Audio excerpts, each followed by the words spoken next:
because it's important to state this. Don't use racial monocultures.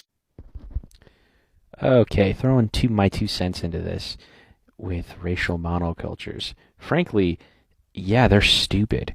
If you haven't watched his full video, or frankly the entire series he's inadvertently done on why racism in D&D is not necessarily something you want, you should go look at it. But specifically talking about racial monocultures, the racial monoculture is the idea that all orcs are savage barbarians that live in the mountains and just attack people for no reason. Like, that's a monoculture. Like, that's all they are, which is dumb and not realistic in any way, shape, or form.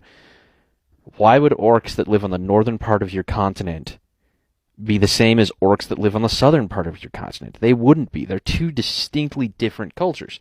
I mean, look at us.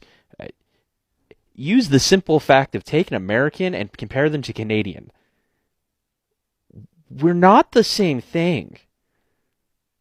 Or an American to a British person. Like, again, not the same thing, even though we're mostly all white people.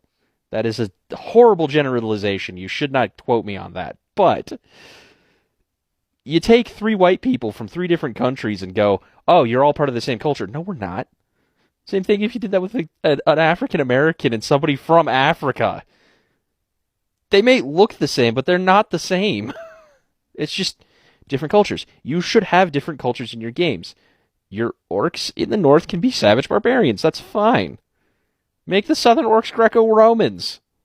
Like, that would be interesting. Don't get locked into monocultures because they're a dumb idea. They don't give you as much depth of world building, and they restrict your players. If your players know that in your homebrew world, they could be a half-orc from the Greco-Roman area sent to go and try and convert their northern barbaric brethren into something a little more civilized, that's an interesting player hook. That's a cool idea. That's a campaign. Like, don't restrict yourself to monocultures because you restrict what your games can do. That's my PSA for today.